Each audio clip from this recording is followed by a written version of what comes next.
Olá, meu nome é Ronailde. Vamos falar sobre os processos de avaliação educacional na prática pedagógica dos anos iniciais da educação básica. O que a escola deve seguir? Não deve seguir modelos ou haver mecanismos seletivos nem classificatórios. A escola deve oportunizar ao aluno na educação básica de qualidade, oportunidade de ter acesso ao conhecimento necessário, deve ser de forma contínua e progressiva, com o objetivo de diagnosticar a situação de aprendizagem de cada aluno e compreender as facilidades e dificuldades de assimilação dos conteúdos por parte dos alunos. Acredito, que já passou da hora do processo de aprendizagem, de avaliação, enfim, deixar de ser algo padronizado e, consequentemente, dar prioridade à individualidade de cada aluno, além de buscar ser um processo contínuo e objetivar as diferenças de cada aluno, pois é algo essencial. Como se dá o processo de avaliação da aprendizagem? A forma mais comum é que é padronizada, ou seja, pelas atribuições de notas feitas pelo método de avaliação. É um processo que se faz constante.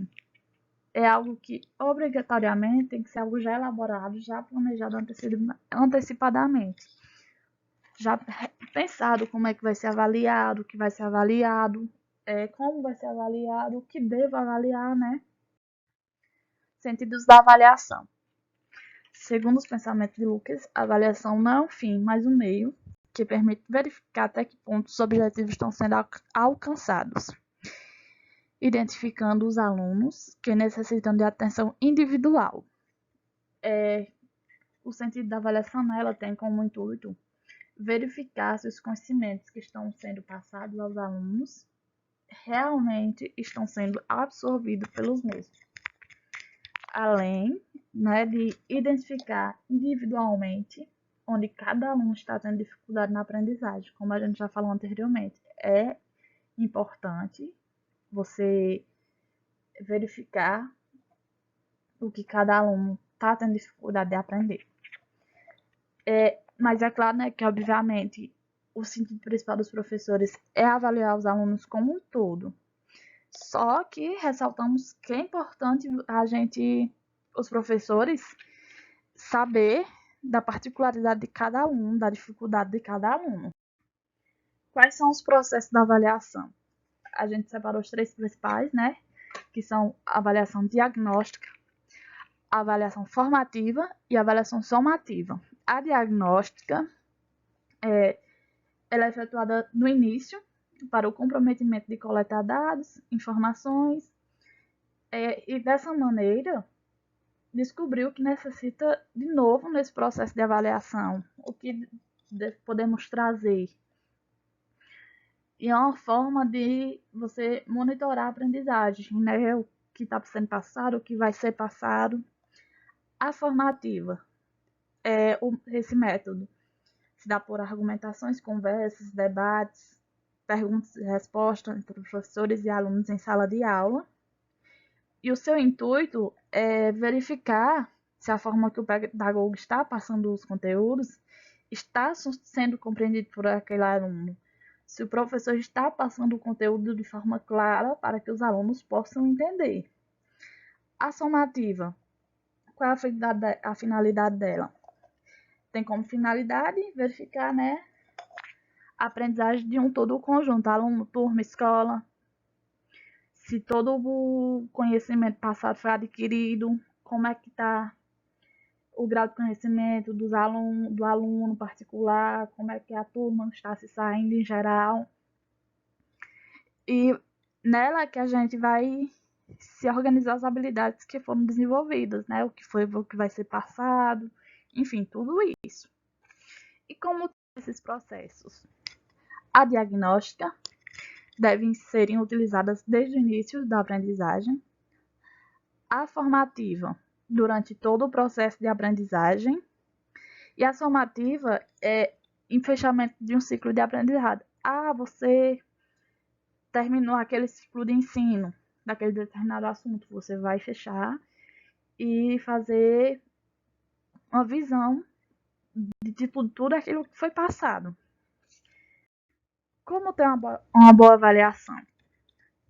Para que efetivamente tenhamos uma avaliação que contemple as necessidades dos nossos alunos, devemos ser professores comprometidos com a mudança na educação, ou seja, os professores devem estar aptos às mudanças, né? E compreender as necessidades de cada aluno. Sabemos que ensino exige o comprometimento do professor.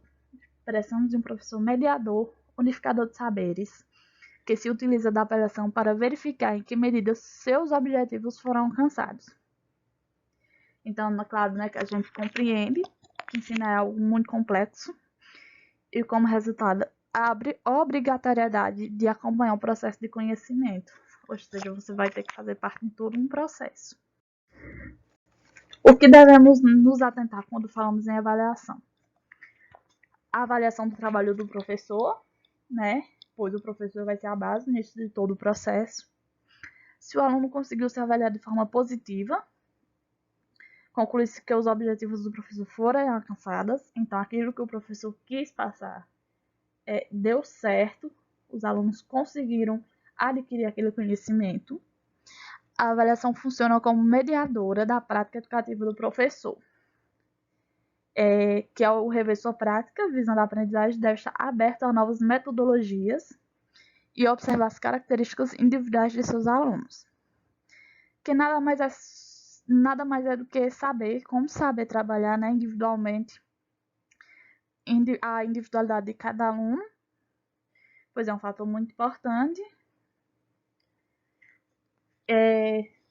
Saber reconhecer a particularidade de cada aluno, como a gente já falou anteriormente, pois a partir do momento que você compreende a individualidade de cada aluno, contribui mais para os objetivos serem alcançados, tanto do professor, como dos alunos, como da escola, enfim.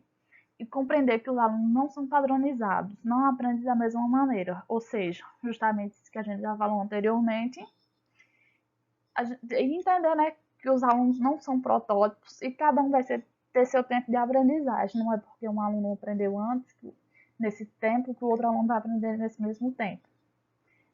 É preciso ser trabalhado, né, essa particularidade e individualidade de cada um.